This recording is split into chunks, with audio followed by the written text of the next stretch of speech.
What's up everyone, Nem here. Today we'll be talking about my favorite PvE build for Stasis. Now a couple of viewers were curious about it and asked if I could make a build video, so here we are. Now to jump right into it, first off we're going to be running the Bleak Watcher Stasis aspect, which allows you to summon a Stasis turret by charging your grenade. It'll shoot projectiles that slow the enemies and eventually potentially freezing them. As far as fragments go, we're going to be running a few that synergize with our build here, for maximum freeze damage and grenade uptime.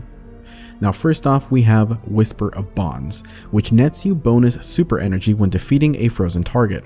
Now this fragment does bring your discipline down by 10 points, but don't fret, that won't affect the build.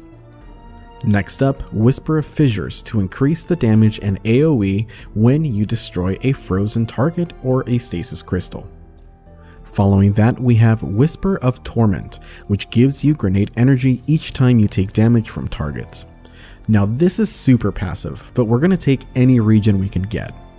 Lastly, Whisper of Durance, which makes the slow debuff from your abilities last longer. And our turrets largely slow targets, so that makes them more effective at crowd control. As far as armor, the shining key piece here is going to be the Verity's Brow. Yes, that one exotic from Warmind that people kind of forgot about. Well, this turns out makes the Stasis build shine.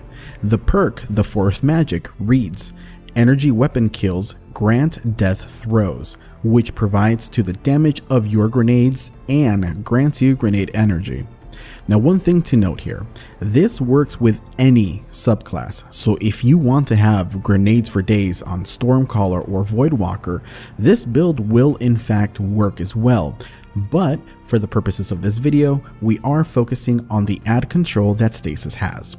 Now when you have death throws and throw a grenade, nearby allies gain greatly increased grenade energy regen for a short time. So not only do you benefit from death throws, but your fire team and allies will as well. It's a win-win. Now, we are pairing a very specific weapon for this build, in particular, which is the Salvager Salvo, acquired from a mission from Banshee 44 called Messy Business. Now, if you're a more recent player, this quest might not be present at Banshee directly. You might have to pick it up from the quest kiosk next to the postmaster. What we will be running perk-wise will be Demolitionist to get grenade energy back from kills. Plus, the reload bonus is nice. And secondly, I personally like to run Chain Reaction, but you can also run Vorpal for additional damage to yellow bars. That part is up to you. Now to optimize this build, ideally you're going to want to run a Grenade Launcher Scavenger to have an upkeep of grenade ammo for your salvo. You can double stack if you want. Personally, one is enough for me, because we're also going to be using Grenade Launcher Ammo Finder on our helmet.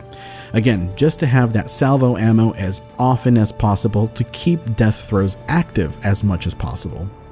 Now finally, you're going to want a Solar Bond to be able to use the Bomber mod, which gives you even more grenade energy when you cast your class ability, the Rift. Now, let's show it off in action. The whole purpose of this build is ad control, which Stasis does fantastically well. We are going to be jumping into Altars of Sorrow to fully show the potential behind the build. Yes, it is viable in other activities as well, but keep in mind this isn't a DPS build, this is to control and to slow. I actually love using this during the Conflux and Oracle portion in Vault of Glass.